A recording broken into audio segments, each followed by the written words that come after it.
যাক, যা হয়েছে অনেক হয়েছে, বেশ মজা পেয়েছি গো ফুল। এটি বলেই বিজয় উঠে বসে। আমি বিজয়ের শারীরিক চাহিদা মেটানোর পর ক্লান্ত হয়ে শুয়ে থাকি। এমন সময় দরজা খোলার শব্দ পেয়ে সেদিকে তাকাতেই দেখি বিজয়ের বন্ধু রাজু রুমে প্রবেশ করে খাটের পাশে এসে দাঁড়ায়। আর হঠাৎ আমি রাজুকে দেখে খুব অবাক হয়ে উঠে বসি। আর রাজুর দিকে তাকিয়ে বিজয় হাসছে। আমি অবাক হয়ে বিজয়কে বললাম, বিজয়, রাজু এখানে কেন? বিজয় হেসে বলল, ভাবি, ওরও চাহিদা একটাই, তোমাকে কাছে পাওয়া। কথাটা বলেই বিজয় বিছানা থেকে উঠে গেল। আমি উঠতে পারছি না লজ্জায়, কারণ আমার শরীরে তেমন কাপড় নেই, গায়ে চাদর জড়ানো, তাই বিছানায় বসে আছি। এমন সময় রাজু বিছানায় বসতে বসতে বলল, কি ভাবি, আমাকে পছন্দ হয়নি? দেখো রাজু, তোমাকে অনুরোধ করে বলছি, আমাকে ছেড়ে দাও। দেখি ভাবি কি করা যায়, আগে একটু ওয়াশরুম থেকে আসি। বলেই রাজু ওয়াশরুমের দিকে চলে যায়। আমি ভাবলাম এই সুযোগে কাপড় পরে নিই। রাজু বের হয়ে খাটের কাছে এসে দেখে আমি কাপড় পরে নিয়েছি। আমাকে কাপড় পরা দেখে রাজু বলল, ভাবি, আর কি ইচ্ছা নেই করার? আমি রাজুকে অনুরোধের সুরে বললাম, কেন এমন করছিস তোরা আমার সাথে? রাজু বলল, ভাবি, তুমি ভাইয়াকে ঠকিয়ে বিজয়কে খুশি করতে পারো, তো আমি কি দোষ করেছি শুনি? তারপর আমি রাজুর কোনো কথা না শুনে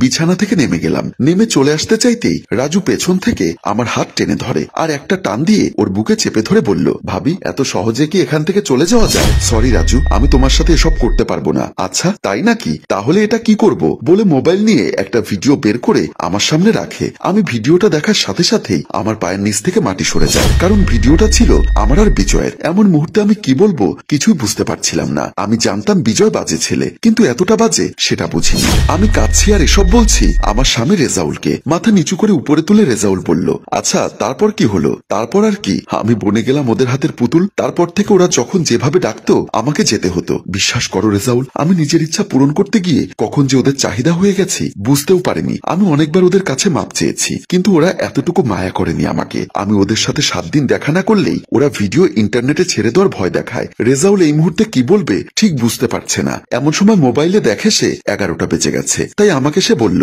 অনেক রাত হয়েছে ফুল, ঘুমিয়ে পড়ো। আমি রেজাউলের কথা শুনে পুতুলের মতো বসে আছি, আর কোনো কথা বলতে পারছি না। তারপর রেজাউল আবারও বলল, কি হলো, ঘুমোবে না? তাহলে আমি ঘুমিয়ে পড়লাম। বলে রেজাউল শুয়ে পড়ল। রেজাউল শুয়ে শুয়ে ভাবছে, কি আমি বাবা হবার ক্ষমতা রাখি না? আমি বাবা হতে অক্ষম?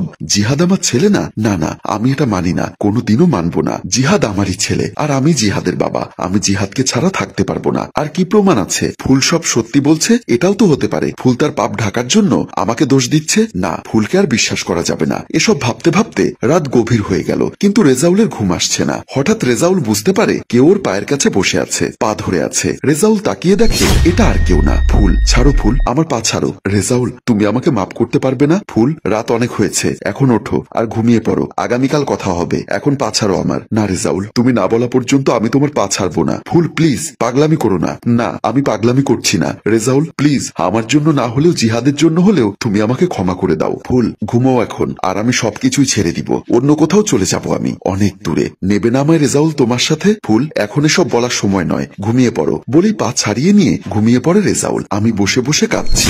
সকাল ঠিক 9টা বাজে। ঘুম ভাঙে রেজাউলের। রেজাউল বিছানা থেকে উঠে দেখে ফুল ফ্লোরে বিছানা করে ঘুমোচ্ছে। ঘুমের মধ্যে অনেক সুন্দর লাগছে ফুলকে, একদম নিষ্পাপ শিশুর মতো। আমি উঠে ওয়াশরুমের দিকে চলে যাই। রেজাউল রেডি হয়ে অফিসে যেতে বের হবে, তখনই আমি পেছন পেছন গেলাম। আমাকে দেখে রেজাউল বলল, কিছু বলবে? না, তুমি যাও, অফিস থেকে আসলে বলবো। আচ্ছা, বলেই চলে গেল রেজাউল। বিকালবেলা রেজাউল খুব ক্লান্ত হয়ে বাসায় ফিরে দেখে ফুল সোফায় বসে অন্যমনস্ক হয়ে কার সাথে যেন কথা বলছে, হয়তো রাজু অথবা বিজয় হবে। তাই রেজাউল আর কিছু না বলেই সোজা চলে গেল। হঠাৎ রাজু এসে চিৎকার দিয়ে বলল, কই আমার ছেলেকে ফেরত দাও। কথাটি শুনে রেজাউল রুম থেকে বের হয়ে এসে দেখে রাজু ও ফুল। রাজুকে দেখে রেজাউল বলল, কি ব্যাপার রাজু, কি হয়েছে? আমি আমার ছেলেকে নিতে এসেছি ভাইয়া। তোর ছেলে মানে? হ্যাঁ, আমার ছেলে। কে তোর ছেলে? কেন? জিহাদ। জিহাদ আমার ছেলে। আমি বললাম, না, জিহাদ তোর ছেলে না, ও রেজাউলের ছেলে। রেজাউল ভাইয়ের ছেলে? উনি তো বাবাই হতে পারবে না, তাহলে ছেলে কোথা থেকে আসবে? কথাটা শুনেই রেজাউল মাথা নিচু করে ফেললো। কি বলবে কিছুই খুঁজে পাচ্ছে না সে। আমি তখন ফুপিয়ে পড়লাম, এই কে বলেছে তোকে রেজাউল বাবা হতে পারবে না? কেন?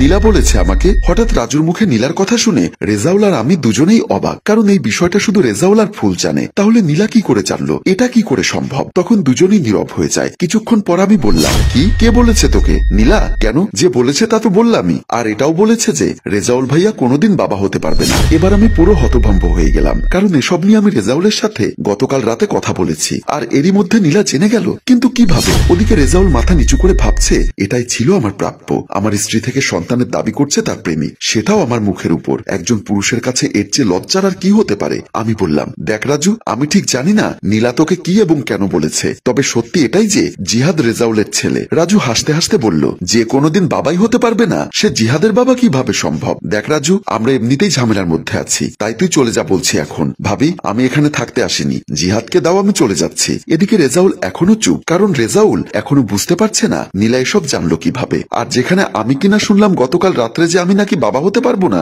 যদিও আমি এটা মানি না যে আমি বাবা হতে পারবো না, আর অবশ্য না মানার কারণও আছে। দেখ রাজু, জিহাদকে তুই কোনোদিনই পাবি না, কারণ জিহাদ আমার আর রেজাউলের ছেলে, আর তুই এটা মেনে নে এবং এখান থেকে চলে যা। ভাবি, আমি জিহাদকে না নিয়ে কোথাও যাব না। আচ্ছা, কি প্রমাণ আছে যে জিহাদ তোর ছেলে? যে এত বড় গলা করে তুই বলছিস জিহাদ তোরই ছেলে? প্রমাণ আমি নিজেই। আর নীলা আর ভাইয়া, তুমি কেমন পুরুষ, তুমি অন্য কারো ছেলেকে নিজের ছেলে বলো? রেজাউল বলল, দেখ রাজু, আমি তোকে এই বিষয়ে এক্ষুনি কিছু বলতে চাই না, তবে হ্যাঁ, আমি বাবা হতে অক্ষম না, এটা জেনে রাখিস। আচ্ছা, তার মানে তুমি বলতে চাচ্ছ জিহাদ তোমার ছেলে? তারপর রেজাউল কিছু বলতে যাবে, তখনই আমি বললাম, রাজু তুই যাবি এখান থেকে, নাকি দারোয়ান দিয়ে বের করে দিব? ঠিক আছে, আমি যাচ্ছি, তবে হ্যাঁ, আমি যাচ্ছি বলে এটা ভেবো না যে আমি হাল ছেড়ে দিয়েছি। জিহাদ আমার ছেলে, আর আমি ওকে নিয়েই যাব। এই বলে চলে গেল রাজু। এদিকে রেজাউল সোফায় বসে পড়ল, আর আমি ঠায় দাঁড়িয়ে আছি। সন্ধ্যাবেলায় জিহাদের প্রাইভেট শেষ। জিহাদকে পিক করে বাসায় নিয়ে আসে নীলা, আর জিহাদ বাসায় ঢুকেই আব্বু বলে দৌড়ে গিয়ে রেজাউলের কোলে উঠে গালে চুমু দিয়ে বলল, কি হয়েছে আব্বু, তোমার মন খারাপ কেন? না আব্বু, ও কিছু না। তোমার প্রাইভেট কেমন হলো? ভালো আব্বু। রেজাউল মনে মনে ভাবছে, জিহাদের কাছে আসলেই আমার মন ভরে যায়, আমার সব শূন্যতা দূর হয়ে যায়, সব ক্লান্তি দূর হয়ে যায় ওর মুখটা দেখলে। ও আমার কাছে আসলেই যেন আমি সব ভুলে যাই। তাহলে কি করে জিহাদ আমার ছেলে না হয়? আর অন্য কারো ছেলের প্রতি তো এরকম ফিলিংস আসার কথা না, আর আসবেও না। ওদিকে আমি এবং নীলা দুজনেই দাঁড়িয়ে থেকে জিহাদ আর রেজাউলকে দেখছি। তারপর আমি বললাম, নীলা একটা কথা। জি ভাবি, বলুন। জিহাদ বাবা, তুমি তোমার আব্বুর সাথে রুমে যাও, আমি আসছি, কেমন? রেজাউলও বুঝতে পারলো আমি কি মিন করছি, তাই ও জিহাদকে নিয়ে রুমে চলে যায়। নীলাকে নিয়ে সোফায় বসলাম আর বললাম, এবার বল নীলা, আমি তোর কি ক্ষতি করেছি যার জন্য তুই আমার এত বড় ক্ষতি করতে চাচ্ছিস? নীলা অবাক হয়ে বলল, ক্ষতি মানে? দেখ নীলা, এখন নেকা সাজার চেষ্টা করিস না। তুই রাজুকে কি জন্য বলেছিস যে রাজু জিহাদের বাবা? ভাবি, আপনি কি বলছেন এসব? আপনি ঠিক আছেন তো? পানি খাবেন নাকি ভাইয়া কিছু বলেছে? দেখ নীলা, আমি জানি তুই গভীর জলের মাছ, আর তুই আর রাজু মিলে নিশ্চয়ই কিছু একটা করেছিস। সেটা এতদিনে না বুঝলেও আজ আমি হাড়ে হাড়ে টের পাচ্ছি। কিন্তু আমাকে শুধু এটা বল, তুই এসব করছিস কেন? কেন আমার সংসারটা ভাঙতে চাচ্ছিস? আর হ্যাঁ, আমি জানি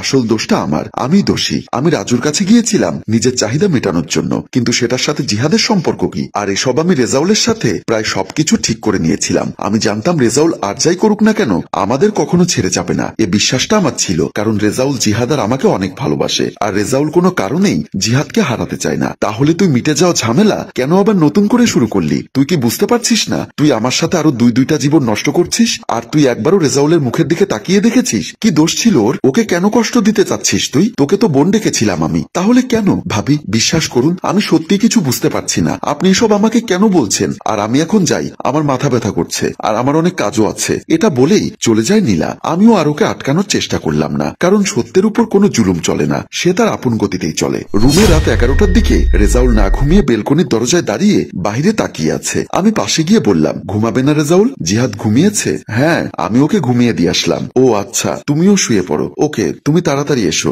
হ্যাঁ। আচ্ছা ফুল, রাজু কি জিহাদকে নিয়ে যাবে? না রেজাউল, আমি ওকে জিহাদকে নিয়ে যেতে দেব না। তারপর একটা দীর্ঘশ্বাস ছেড়ে রেজাউল বলল, জিহাদকে ছাড়া আমি বাঁচবো না ফুল, আর আমি এটা মানি না যে নীলা আমার মেয়ে না, জিহাদ আমার ছেলে না। আর দেখেছো তুমি ফুল, তুমি সামান্য তোমার ইচ্ছা চাহিদা মেটাতে গিয়ে নিজের সাথে আমাদেরও কোথায় দাঁড় করিয়েছ। আচ্ছা ফুল, তুমি কি জানো নীলা এসব কেন করছে? কেন নীলা রাজুকে উস্কে দিচ্ছে এসব বলে? না, আর আমিও এই বিষয়টা এখনো বুঝতে পারছি না নীলা এসব করছে কেন। টেনশন করো না, ঘুমিয়ে পড়ো। এসো, দুজনে বিছানার দিকে চলে আসো। দুজনেই ঘুমিয়ে আছি, আর রেজাউল ভাবছে সত্যি কি জিহাদের বাবা না? আর এই প্রশ্নটার সাথে আরো একটা প্রশ্ন ওর মাথায় ঘুরপাক খাচ্ছে, আর সেটা হলো কাজল। হ্যাঁ, কাজল সেদিন তাহলে কার বাচ্চার কথা বলেছিল আমায়? এই প্রশ্নটা রেখে আমাদের গল্প এখানেই শেষ হয়। সম্মানিত ভিউয়ার্স, কে এই কাজল? কাজলের সাথে রেজাউলের সম্পর্ক কি? কাজল কার বাচ্চার কথা বলেছে রেজাউলকে? সব প্রশ্নের জট খুলতে কমেন্ট করুন দ্বিতীয় পর্বের জন্য। গল্পটির ভাবনায় হাশেম রাজু, পরিচালনায় রেজাউল কবির চৌধুরী ও প্রযোজনায় এফ এ নয়ন চৌধুরী। গল্পটি ভালো লাগলে লাইক, কমেন্ট ও শেয়ার করুন।